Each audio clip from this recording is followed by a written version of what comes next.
بسم الله الرحمن الرحيم وبه نستعين وصلى الله وسلم على نبينا محمد وعلى آله وصحبه أجمعين أما بعد أعوذ بالله من الشيطان الرجيم بسم الله الرحمن الرحيم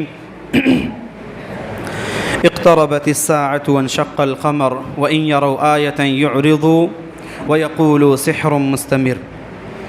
حمد و صلاة کے بعد سورہ طور، سورہ نجم، سورہ قمر، سورہ رحمان، سورہ واقعہ یا سورہ حدید، اس طرح کے الگ الگ تقریباً 6-7 صورتیں ہم لوگوں نے آج سنے. اگر ان تمام صورتوں کے اندر مجموعی موضوع دیکھا جائے تو وہ ہے آخرت. تمام صورتوں میں خواہ وہ سورہ طور ہو جس میں اللہ تعالیٰ کہتا ہے کہ جو لوگ اللہ کی بات نہ سن کر کے ادھر ادھر کی باتوں میں لگے رہتے ہیں، الذین هم فی خوض یلعبون، اللہ کے جس کام یا جس بات کے اندر ان کا فائدہ نہیں ہوتا زبردستی اس کے اندر داخل ہوتے ہیں، تو اللہ تعالیٰ کہتا ہے یوم یدعون الی نار جہنم دعا، دھکے دے کر کے جہنم تک آپ کو لے جایا جائے گا. تو یہ دھکا بعض دوسری جگہوں پہ اور دوسری آیتوں اور احادیث کے اندر ہے کہ زنجیر میں جکڑ کر کے ایک انسان کو پھینکا جائے گا. تو یہ ہے قیامت کا ایک منظر کہ موضوع آخرت تقریباً ہر ایک کے اندر ہے. جہاں جہنم اور اس کی ہولناکی کا ذکر ہے وہیں جنت کا بھی ذکر اللہ تعالیٰ نے کیا، چاہے وہ سورہ نجم ہو، سورہ طور ہو یا اس کے علاوہ سورہ قمر ہو. اخیر میں اللہ تعالیٰ نے کہا ان المتقین فی جنات و نہر.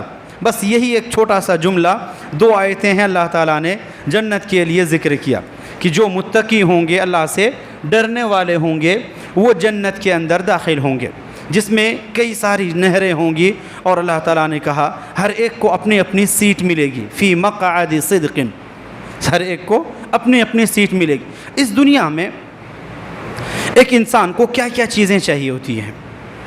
رہنے کے لیے گھر چاہیے، ٹیک لگانے کے لیے کرسی یا صوفہ چاہیے، محنت نہ کرنا پڑے، ساری چیز اس کے سامنے موجود رہے، اور کھانے پینے کے لیے اسے کوئی مشقت نہیں، جب جو چاہے، جیسے چاہے، جتنا چاہے اس کے سامنے حاضر ہو جائے. اور اس طریقے سے کچھ چیزیں ایسی ہیں جو انسان ان سے بھی اوپر اٹھ کر کے سوچتا ہے. ایک انسان خواہ وہ مرد ہے یا عورت، جو ایک خواہشات ہوتے ہیں، ایک ایموشن ہوتے ہیں، اس کے لیے بھی ایک انسان یہاں دنیا میں حلال حرام کی تمیز نہیں کرتا ہے اور ساری چیزیں، ساری حدوں کو ایک انسان پار کر جاتا ہے. اللہ تعالیٰ کہتا ہے جنت یہ ساری چیزیں آپ کو ملیں گی، وہ جائز شکلیں ہوں گی، وہ جائز شکلیں ہوں گی. ایک انسان کو ٹیک لگانے کے لیے صوفہ چاہیے، جگہ جگہ آپ سنیں گے اللہ تعالیٰ کہے گا متکئین علی فرش، صوفوں کے اندر ٹیک لگا کر کے بیٹھے ہوں گے. جنت میں ان کا جو دائرہ ہوگا، اللہ تعالیٰ کہتا ہے کہ اس کے اندر جتنا دور دیکھ سکتا ہے ایک انسان، ہر انسان یہ سمجھے گا کہ جتنی جنت مجھے ملی سب سے زیادہ مجھے ہی ملا، کسی کو مجھ سے زیادہ نہیں ملا ہوگا. آپ خود سوچ لیجئے کہ اگر یہ کیفیت ہو، ایک ادنا انسان، ایک ادنا جنتی، سب سے کم تر قسم کا، اسے اس دنیا کے برابر تقریباً 9 یا 10 دنیا اسے دی جائے گی، آخری جنتی ہوگا اس دنیا کے برابر. تو جب سوچ لیجئے کہ آخری جنتی ہے تو جو درجات کے اندر ان سے اوپر ہوں گے، کیا کیا ان کے اللہ تعالیٰ ان کے اوپر احسانات کرے گا. تو ایک چیز ہے کہ ایک انسان کو رہنے کے لیے گھر چاہیے، اللہ تعالیٰ وہ جنت میں اس کو دے گا، اور جتنا دور دیکھے گا خود تصور کرے کہ اسے نبی علیہ الصلوۃ والسلام کہتے ہیں کہ لصوت فی الجنہ خیر من الدنیا وما فیہا. ایک کوڑا دیکھے ہیں، پتہ نہیں آج کے زمانے میں دیکھیں نہیں، کوڑا جو مارنے کے لیے استعمال ہوتا ہے، بمشکل ہوگا تو اتنا بڑا 2 ہاتھ 2.5 ہاتھ کے برابر ہوگا. نبی صلی اللہ علیہ وسلم کہتے کہ اور چوڑائی میں بھی کوئی 1.5-2 کلومیٹر تو نہیں ہوتا ہوگا، نہیں، چھوٹی سی چیز ہوتی ہے. چوڑائی میں بھی بہت مختصر اور لمبائی بھی چھوٹی سی سے. نبی صلی اللہ علیہ وسلم کہتے ہیں ایک کوڑا رکھنے کی جگہ ایک انسان کو جنت میں مل جائے، وہ تھوڑی سی جگہ دنیا یا اس کے تمام چیزوں سے بڑھ کر کے چھوٹی سی جگہ. تو یہ ہے جنت. نبی علیہ الصلوۃ والسلام نے یوں ہی نہیں کہا فیہا ما لا عین رأت، اس جنت میں ہر وہ چیز ہے کہ جس کو نہ تو کسی آنکھ نے دیکھا ہوگا، ولا اذن سمعت، نہ کسی کان نے کبھی سنا ہوگا، ولا خطر علی قلب بشر، اور نہ کسی انسان کے دل میں کبھی وہ آیا ہوگا۔ کھجور کتنے قسم کے ہم لوگ جانتے ہیں؟ لال ہے، اسی میں تھوڑا سا مٹیالہ ہے، یا اس طرح سے کالا ہے، یا اس کے اس میں سفید کھجور کا نام سنے ہیں کبھی؟ ایگزیکٹ وہ روایت فی الحال میرے سامنے نہیں، لیکن ایک وقت جب اس پر بات کیا تھا میں، تب سفید کھجور کا ذکر ہے کہ اللہ تعالیٰ جنت میں ایک انسان کو سفید کھجور دے گا۔ یہ ہے کہ ایک انسان سوچ بھی نہیں سکتا کہ وہ دکھے گا کیسے اور وہ چیز ہوگی کیسے، اللہ تعالیٰ وہ سب کچھ آپ کے لیے تیار کیا۔ بس شرط یہ ہے کہ وہ جنت پانے کے لیے آپ کو تھوڑی لگن کرنی پڑے گی، محنت کرنی پڑے گی۔ یہاں جو آپ کو پریشانیاں ہیں یہ پار کرتے ہوئے آپ کو اس منزل تک پہنچنا ہے۔ پیچھے اگر آپ رک گئے کہیں پہ کسی رکاوٹ کی وجہ سے، تو ظاہر سی بات ہے کہ آپ کو جب آگے جانا تھا بیچ میں ہی آپ رک گئے ہیں تو وہ چیزیں آپ کو نہیں مل پائیں گی۔ تو اس کے لیے جو پریشانیاں آپ کو اس لائف میں آئیں آپ ان کو اگنور کریں اور سیدھے اپنے مقصد کو یاد رکھیں کہ میرا ٹارگیٹ یا میرا مقصد ہے کیا، اور اس کے اندر کیا کیا ہمارے لیے اللہ تعالیٰ نے رکھے۔ تو یہ تمام صورتوں کے اندر مجموعی طور پر یہی عنوان ہے، یا تو جہنم کا ذکر ہے یا جنت کا۔ سورہ قمر کے اندر تھوڑا سا ایک حصہ ذکر کیا گیا، چاند دو ٹکڑے ہونے کا ذکر آیا، جس کے اندر قیامت کی نشانیوں میں سے ایک نشانی کا ذکر ہے۔ نبی علیہ الصلوۃ والسلام کی بعثت خود قیامت کی ایک نشانی تھی۔ تو جو بھی چیز قیامت کی نشانی ہے تو ضروری نہیں ہے کہ وہ خود غلط ہو، کیونکہ نبی صلی اللہ علیہ وسلم کی بعثت اس امت کے لیے اس سے بڑا تحفہ اور کچھ نہیں ہو سکتا۔ ایک نبی کو انسان کی رہنمائی کے لیے بھیجا جائے تو یہ اس پوری امت کے لیے اس سے بڑی چیز کوئی نہیں ہو سکتی ہے، لیکن ہے قیامت کی ایک نشانی کہ وہ آخری رسول ہیں، اب آپ کے بعد کوئی رسول نہیں آئیں گے۔ تو اس اعتبار سے وہ ایک نشانی ہے۔ نبی علیہ الصلوۃ والسلام کہتے بعثت انا والساعہ کہاتین، دونوں انگلیاں اس طرح سے، بیچ والی بڑی اور یہ شہادت کی انگلی اٹھا کر کے کہا بعثت انا والساعۃ کہاتین۔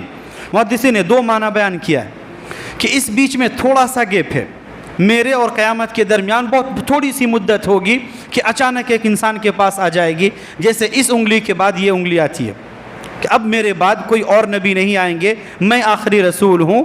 تو اس اعتبار سے اس انگلی کے بعد یہ مرحلہ، ایسا نہیں کہ بیچ میں اور بھی کوئی انگلی ہے۔ اکثر ہوتا ہے یا تو سائیڈ میں ہوتی ہے یا اس سائیڈ میں، بیچ میں نہیں ہوتا ہے۔ بعثت انا والساعۃ کہاتین، کہ یہ کہ بالکل قریب ہے میرے بعد کا زمانہ۔ اسی کے اندر جب اہل مکہ نے مطالبہ کیا کہ نبی اگر آپ کہہ رہے ہیں کہ آپ کو اللہ تعالیٰ کی طرف سے نبوت ملی ہوئی ہے اور آپ واقعی میں نبی ہیں، تو چاند دو ٹکڑے کر دیجئے، مان لیں گے ہم۔ اللہ تعالیٰ نے کہا اقتربت الساعہ وانشق القمر، کہ یہ قیامت قریب آ گئی، یعنی یہ بھی ایک نشانی ہے جو ہو چکی ہے، قیامت قریب آ چکی ہے اور یہ چاند دو حصوں میں تقسیم ہو گیا۔ تاریخی اعتبار سے ہندوستان سے بھی کچھ الگ الگ جگہوں سے یہ تاریخ ملتی ہے جہاں سے لوگوں نے اس ٹکڑے کو دو الگ الگ جگہوں پر دیکھا۔ کیرلا کا کچھ حصہ، یا اس طرح سے تھانے کا کچھ علاقہ ممبئی میں، یا اس کے علاوہ اور دو ایک جگہوں پر ذکر ملتا ہے، ملابار وغیرہ، یا ادھر آپ کے سندھ کے گجرات کے آس پاس کا علاقہ۔ تین جگہوں کا نام زیادہ تر آتا ہے جہاں الگ الگ بادشاہوں کا ذکر کیا جاتا ہے کہ لوگوں نے اس حصے کو دیکھے۔ اہل مکہ نے دیکھنے کے باوجود بھی کہا کہ ھذا سحر مستمر، یہ بس ایک جادو ہے، محمد نے ہماری آنکھوں پر جادو ڈال دیا۔ لیکن مسئلہ ایسا نہیں ہے۔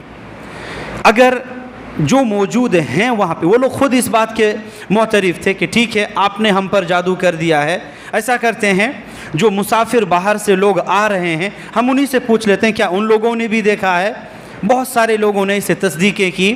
آپ حافظ ابن کثیر، تفسیر ابن کثیر آپ دیکھیں، کئی سارے شواہد انہوں نے ذکر کیے ہیں کہ لوگ جو ٹیم کی شکل میں آ رہے تھے ان لوگوں نے اس کی تصدیق بھی کی کہ ہاں ہم نے بھی دیکھا ہے۔ کئی ساری ٹیموں نے جو جماعت کی شکل میں کبھی سفر کے لیے ہوتے یا تجارت کے لیے الگ الگ جگہوں سے لوگوں نے تصدیق بھی کی، لیکن جس کے دل میں اللہ مہر مار دے کہ یہ ہدایت نہیں پا سکتا وہ بد نصیب ہی ہوگا۔